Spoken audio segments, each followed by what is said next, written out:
Mpenzi mtazamaji na msikilizaji wa kipindi chetu cha Vinjari na Neno la Mungu. Kipindi kilichopita tuliona namna Musa anavyonyosha mkono wake na Waamaleki wanashindwa vita. Leo katika kitabu cha Kutoka sura ya 18 mstari wa kwanza unasema, basi Yethro kuhani wa Midiani mkwewe Musa alisikia habari ya mambo hayo yote Mungu aliyokuwa amemtendea Musa na Waisraeli watu wake, jinsi Bwana alivyowaleta Israeli watoke Misri.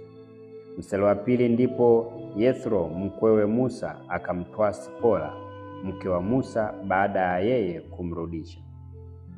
Mstari wa tatu, pamoja na wake wawili katika hao, jina la mmoja ni Gershomu, maana alisema, mimi nimekuwa mgeni katika nchi ya ugenini.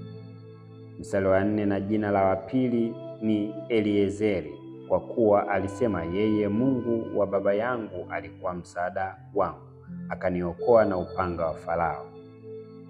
Mstari wa tano, basi Yethro mkwewe Musa pamoja na mke wa Musa nao wanawe wawili wakamwendea Musa huko nyikani, hapo alipokuwa amepanga kwenye mlima wa Mungu.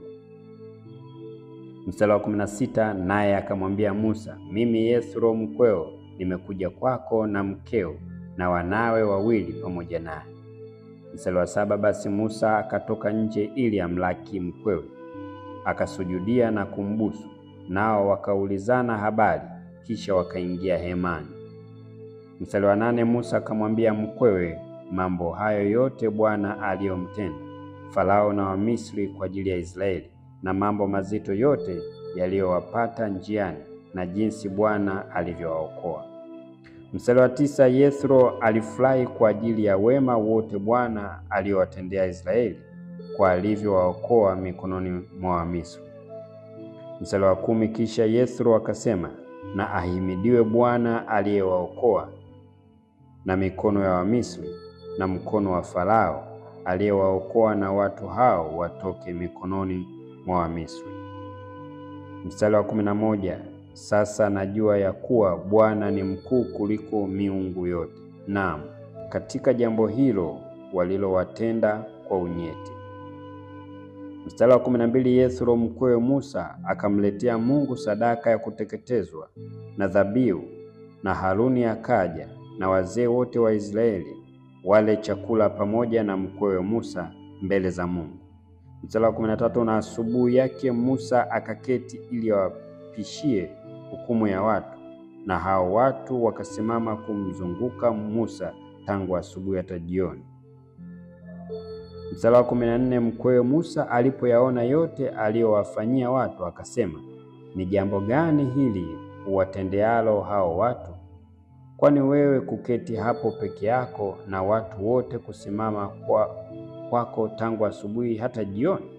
Mstari wa 15, Musa akamwambia mkwewe, ni kwa sababu watu unijilia mimi wapate kumuuliza Mungu. Mstari wa 16, wakiwa na neno unijilia, nami namuuliza kati ya mtu na mweziwe, nami nawavujisha amri za Mungu na sheria zake. Mstari wa 17, mkwewe Musa akamwambia, jambo hili ufanyalo si jema. Mstari wa 18, huna budi utadhoofika wewe na hawa watu walio pamoja nawe pia, maana jambo hili ni zito mno kwako, huwezi wewe kulitenda peke yako. Mstari wa 19, sikiliza sasa neno langu, nitakupa shauri, na Mungu na awe pamoja nawe, uwe wewe kwa ajili ya watu mbele ya Mungu, nawe umletee Mungu maneno yao. Mstari wa 20, nawe utawafundisha zile amri na sheria, nawe utawaonyesha njia ambayo inawapasa kuiendea na kazi ambayo inawapasa kuifanya. Mstari wa 21, zaidi ya hayo utajipatia katika watu hawa watu walio na uwezo na wenye kumcha Mungu, watu wa kweli, wenye kuchukia mapato ya udhalimu, ukawaweka juu yao, wawe wakuu wa maelfu na wakuu wa 100 na wakuu wa 50 na wakuu wa 10. Mstari wa 22, nao wawaamue watu hawa siku zote. Kisha kila neno lililo kubwa watakuletea wewe, lakini kila neno dogo wataliamua wenyewe. Basi kwako wewe mwenyewe utapata nafasi zaidi, nao watauchukua huo mzigo pamoja nawe. Mstari wa 23, kwamba utafanya jambo hili na Mungu akikuagiza hivyo, basi utaweza kusimama wewe na watu hawa wote, nao watakwenda mahali pao kwa amani. Mstari wa 24, basi Musa akasikiliza neno la mkwewe, akayafanya yote aliyokuwa amemwambia. Mstari wa 25, Musa akawachagua watu wenye uwezo katika Israeli yote, akawaweka wawe vichwa juu ya watu wa maelfu, na wakuu wa 100, na wakuu wa 50, na wakuu wa 10. Mstari wa 26, nao wakawaamua watu siku zote. Mashauri magumu wakamletea Musa, lakini kila neno dogo wakaliamua wenyewe. Mstari wa 27, kisha Musa akaagana na mkwewe, naye akaenda zake mpaka nchi yake mwenyewe. Kitabu cha Kutoka sura ya 19 mstari wa 1. Mwezi wa 3 baada ya kutoka Waisraeli katika nchi ya Misri, siku hiyo hiyo wakafika jangwa la Sinai. Mstari wa 2, nao walipokuwa wameondoka Refidimu na kufika jangwa la Sinai, wakatua katika lile jangwa. Israeli wakapiga kambi huko wakiukabili mlima. Mstari wa 3, Musa akapanda kwa Mungu, na Bwana akamwita toka mlima ule akisema, utawaambia nyumba ya Yakobo na kuwaarifu wana wa Israeli maneno haya. Mstari wa 4, mmeona jinsi nilivyowatendea wa Misri na jinsi nilivyowachukua ninyi juu ya mbwawa za tai, nikawaletea ninyi kwangu mimi. Mstari wa 5, sasa basi ikiwa mtaitii sauti yangu kweli kweli na kulishika agano langu, hapo ndipo mtakapokuwa tunu kwangu kuliko makabila yote ya watu, maana dunia yote pia ni mali yangu. Mstari wa 6, nanyi mtakuwa kwangu ufalme wa makuhani na taifa takatifu. Hayo ndiyo maneno utakayowaambia wana wa Israeli. Mstari wa 7, Musa akaenda akawaita wazee wa watu, akawafunulia mambo hayo yote Bwana aliyokuwa amemwagiza. Mstari wa 8, watu wote wakaitika pamoja wakisema, hayo yote aliyoyasema Bwana tutayatenda. Naye Musa akamwambia Bwana maneno ya hao watu. Mstari wa 9, Bwana akamwambia Musa, tazama mimi naja kwako katika wingu zito, ili watu hawa wasikie nitakaposema nao wapate kukuamini wewe, nawe hata milele. Musa akamwambia Bwana hayo maneno ya watu. Mstari wa 10, Bwana akamwambia Musa, enenda kwa watu hawa, ukawatakase leo na kesho, ukazifue nguo zao. Mstari wa 11, nawe tayari kwa siku ya 3, maana siku ya 3 Bwana atashuka katika mlima wa Sinai machoni pa watu hawa wote. Mstari wa 12, nawe utawawekea mipaka watu hawa pande zote, ukisema, jihadharini msipande mlima huu, wala msiuguse hata mapambizo yake. Kila mtu atakayeugusa mlima huu bila shaka atauawa. Mstari wa 13, mkono wa mtu awaye yote usimguse mtu huyo, ila hakika yake atapigwa kwa mawe au kupigwa kwa mkuki, kwamba ni mnyama au kwamba ni mwanadamu, hataishi. Hapo panda itakapotoa sauti kwa kufuliza, ndipo watakapokaribia mlima. Mstari wa 14, Musa akateremka mlimani, akawaendea watu, akawatakasa, nao wakafua nguo zao. Mstari wa 15, akawaambia watu, muwe tayari siku ya 3, msimkaribie mwanamke. Mstari wa 16, ikawa siku ya 3 wakati wa asubuhi, palikuwa na ngurumo na umeme na wingu zito juu ya mlima na sauti ya baragumu iliyolia sana. Watu wote walikuwa kituoni wakatetemeka. Mstari wa 17, Musa akawatoa hao watu katika kituo, akawaleta ili waonane na Mungu. Wakasimama pande za nchi za kile kilima. Mstari wa 18, mlima wa Sinai wote pia ukatoa moshi, kwa sababu Bwana alishuka katika moto, na ule moshi wake ukapanda juu kama moshi wa tanuu. Mlima wote ukatetemeka sana. Mstari wa 19, na hapo sauti ya baragumu ilipozidi kulia sana, Musa akanena, naye Mungu akamwitikia kwa sauti. Mstari wa 20, Bwana akaushushia mlima juu ya kilele cha mlima. Bwana akamwita Musa aende hata kilele cha mlima. Musa akapanda juu. Mstari wa 21, ndipo Bwana akamwambia Musa, shuka chini, uwaonye watu wasije wakapagusa njia waje kwa Bwana kutazama, kisha wengi miongoni mwao wakaangamia.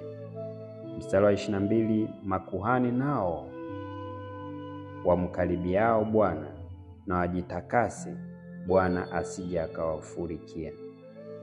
Mstari wa 23, Musa akamwambia Bwana, watu hawa hawawezi kukaribia mlima wa Sinai, kwa kuwa wewe ulituhusia ukisema, wekeni mipaka kando kando ya mlima na kuutenga. Mstari wa 24, Bwana akamwambia, nenda ushuke wewe, nawe utakwea, wewe na Haruni pamoja nawe, lakini wale makuhani na watu wasipenye kumkaribia Bwana, isije yeye akawafurikia juu yao. Mstari wa 25, basi Musa akawatelemkia hao watu na kuwaambia hayo. Kitabu cha Kutoka sura ya 20 mstari wa 1, Mungu akanena maneno haya yote akasema. Mstari wa 2, mimi ni Bwana Mungu wako niliyekutoa katika nchi ya Misri, katika nyumba ya utumwa. Mstari wa 3, usiwe na miungu mingine ila mimi. Mstari wa 4, usijifanyie sanamu ya kuchonga wala mfano wa kitu chochote kilicho juu mbinguni wala kilicho chini duniani wala kilicho majini chini ya dunia. Mstari wa 5, usivisujudie wala kuvitumikia, kwa kuwa mimi Bwana Mungu wako ni Mungu mwenye wivu, na wapatiliza wana maovu ya baba zao hata kizazi cha 3 na cha 4 cha wanichukiao. Mstari wa 6, nami na warehemu maelfu elfu wanipendao na kuzishika amri zangu. Mstari wa 7, usilitaje bure jina la Bwana Mungu wako, maana Bwana hatamhesabia kuwa hana hatia mtu alitajaye jina lake bure. Mstari wa 8, ikumbuke siku ya Sabato uitakase. Mstari wa 9, siku 6 fanya kazi, utende mambo yako yote. Mstari wa 10, lakini siku ya 7 ni Sabato ya Bwana Mungu wako. Siku hiyo usifanye kazi yoyote, wewe wala mwana wako wala binti yako wala mtumwa wako wala mjakazi wako wala mnyama wako wa kufuga wala mgeni aliye ndani ya mlango wako. Mstari wa 11, maana kwa siku 6 Bwana alifanya mbingu na nchi na bahari na vyote vilivyomo, akastarehe siku ya 7. Kwa hiyo Bwana akaibariki siku ya Sabato akaitakasa. Mstari wa 12, waheshimu baba yako na mama yako, siku zako zipate kuwa nyingi katika nchi upewayo na Bwana Mungu wako. Mstari wa 13, usiue. Mstari wa 14, usizini. Mstari wa 15, usiibe. Mstari wa 16, usimshuhudie jirani yako uongo. Mstari wa 17, usitamani nyumba ya jirani yako. Usimtamani mke wa jirani yako wala mtumwa wake wala mjakazi wake wala ng'ombe wake wala punda wake wala chochote alichonacho jirani yako. Mstari wa 18, watu wote wakaona umeme na ngurumo na sauti ya baragumu na ule mlima kutoka moshi, na watu walipoona hayo wakatetemeka, wakasimama mbali. Mstari wa 19, wakamwambia Musa, sema nasi wewe, nasi tutasikia, bali Mungu asiseme nasi, tusije tukafa. Mstari wa 20, Musa akawaambia watu, msiogope, maana Mungu amekuja ili awajaribu, na utisho wake uwe mbele yenu, ili kwamba msifanye dhambi. Mstari wa 21, basi hao watu wakasimama mbali, naye Musa akalikaribia lile giza kuu Mungu alipokuwapo. Mstari wa 22, Bwana akamwambia Musa, waambie watu wa Israeli hivi, ninyi wenyewe mmeona ya kuwa nimenena nanyi kutoka mbinguni. Mstari wa 23, msifanye miungu mingine pamoja nami, miungu ya fedha wala miungu ya dhahabu msijifanyie. Mstari wa 24, utanifanyia madhabahu ya udongo, nawe utatoa dhabihu zako juu yake, sadaka za kuteketezwa na sadaka za amani, kondoo zako na ng'ombe zako, kila mahali nitakapotia ukumbusho wa jina langu, hapo ndipo nitakapokujilia na kukubarikia. Mstari wa 25, nawe ukinifanyia madhabahu ya mawe, hutajenga ya mawe yaliyochongwa, kwa kuwa ukiwa wewe umetumia chombo chako katika kuichonga, umetia unajisi. Mstari wa 26, tena hutapanda kwenda madhabahuni kwangu kwa daraja, uchi wako usidhihirike juu yake. Kitabu cha Kutoka sura ya 21 mstari wa 1, basi hukumu utakazoziweka mbele ya watu ni hizi. Mstari wa 2, ukimnunua mtumwa wa Kiebrania akakutumikia muda wa miaka 6, mwaka wa 7 atatoka kwako huru bure. Mstari wa 3, kwamba aliingia kwako peke yake tu, atatoka hivyo peke yake, kwamba ameoa, mkewe atatoka aende pamoja naye. Mstari wa 4, kwamba ni bwana wake aliyempa huyo mke, naye amemzalia wana wa kiume na wa kike, yule mke na wanaye watakuwa ni mali ya bwana wake, naye mume atatoka peke yake. Mstari wa 5, lakini huyo mtumwa akisema waziwazi, mimi nampenda bwana wangu na mke wangu na watoto wangu, sitaki mimi kutoka niwe huru. Mstari wa 6, ndipo hapo huyo bwana wake atamlea mbele ya Mungu na kumleta mlangoni au penye mwimo wa mlango, na bwana wake atalitoboa sikio lake kwa uma, kisha atamtumikia siku zote. Mstari wa 7, mtu akimuuza binti yake awe kijakazi, hatatoka yeye kama watumwa wa kiume watokavyo.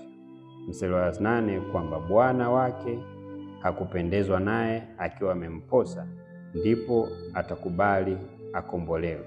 Hana amri yeye kumuuza aende kwa watu wageni, maana amemtenda kwa udanganyifu. Mstari wa 9, kwamba amposa mwanawe atamtendea kama desturi zipasazo binti zake. Mstari wa 10, kwamba akijitwalia mke mwingine, chakula chake huyo na nguo zake na ngono yake hatampunguzia. Mstari wa 11, kwamba hamfanyii mambo haya matatu, ndipo atatoka aende bure pasipo kutolewa mali. Mstari wa 12, mtu awaye yeyote ampigaye mtu hata akafa, hana budi atauawa huyo. Mstari wa 13, lakini kama hakumvizia ila Mungu amemtia mkononi mwake, basi nitakuonyesha mahali atakapopakimbilia. Mstari wa 14, lakini mtu akimwendea mwizie kwa kujikinai kusudi apate kumuua kwa hila, huyo utamwondoa hata madhabahuni pangu auawe. Mstari wa 15, ampigaye baba yake au mama yake, sharti atauawa. Mstari wa 16, yeye amwibiaye mtu na kumuuza au akipatikana mkononi mwake, sharti atauawa huyo. Mstari wa 17, yeye amwapizaye baba yake au mama yake, sharti atauawa.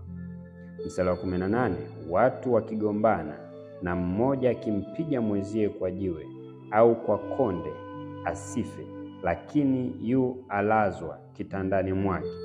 Mstari wa 19, atakapoinuka tena na kuenenda nje kwa kutegemea fimbo, ndipo hapo yule aliyempiga ataachwa, ila atamlipa kwa ajili ya hayo majira yake yaliyompotea, naye atamuuguza hata apone kabisa. Mstari wa 20, mtu akimpiga mtumwa wake au kijakazi chake kwa fimbo, naye akifa mkononi mwake, hana budi ataadhibiwa. Mstari wa 21, lakini akipona siku moja au mbili, hataadhibiwa, maana ni mali yake. Mstari wa 22, watu waume wakiteta pamoja wakamuumiza mwanamke mwenye mimba hata akaharibu mimba, tena yasiwe madhara zaidi, sharti atatozwa mali kama atavyomwandikia mumewe huyo mwanamke, atalipa kama hao waamuzi watakavyosema. Mstari wa 23, lakini kwamba pana madhara zaidi, ndipo atatoza uhai kwa uhai.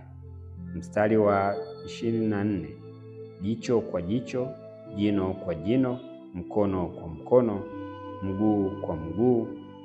Mstari wa 25, kuteketeza kwa kuteketeza, jeraha kwa jeraha, chubuko kwa ajili ya chubuko.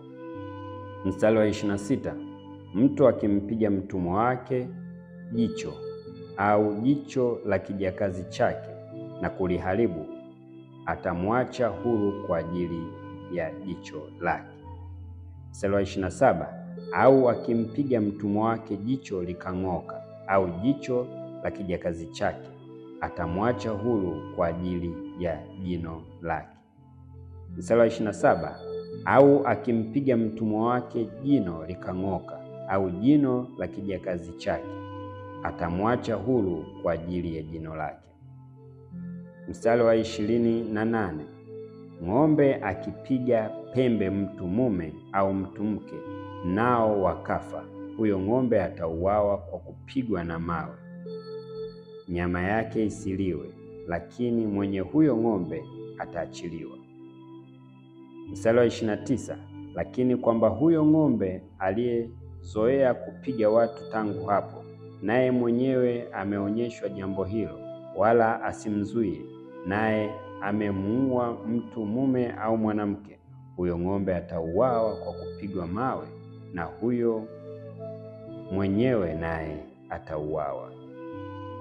Mstari wa 30, lakini akiandikiwa ukombozi, ndipo atakapotoa kwa ajili ya uhai wake hicho atakachoandikiwa. Mstari wa 31, akiwa ng'ombe amempiga pembe mtoto wa kiume na kumtumbua, au akiwa amempiga mtoto wa kike, ametendwa kama hukumu hiyo. Mstari wa 32, ng'ombe akimtumbua mtumwa mume au kijakazi, mwenye ng'ombe atampa bwana hao shekeli 30 za fedha, naye ng'ombe atauawa kwa kupigwa mawe. Mstari wa 33, kwamba mtu atafunua shimo au kuchimba shimo, naye asilifunike, kisha ikawa ng'ombe au punda kutumbukia humo.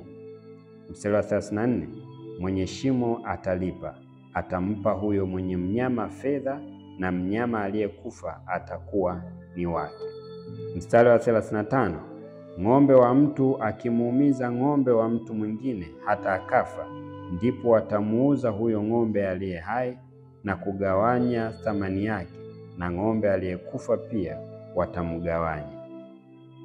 Mstari wa 36, au kwamba ilijulikana ya kuwa ng'ombe tangu hapo amezoea kupiga kwa pembe, wala mwenyewe asimzuie, ndipo atapolipa yeye ng'ombe kwa ng'ombe, na huyo ng'ombe aliyekufa atakuwa ni wake. Mpenzi mtazamaji, leo tunaishi hapa. Asante kwa kuendelea kusubscribe na kufuatilia kipindi chetu. Mpaka muda mwingine, Mungu akubariki.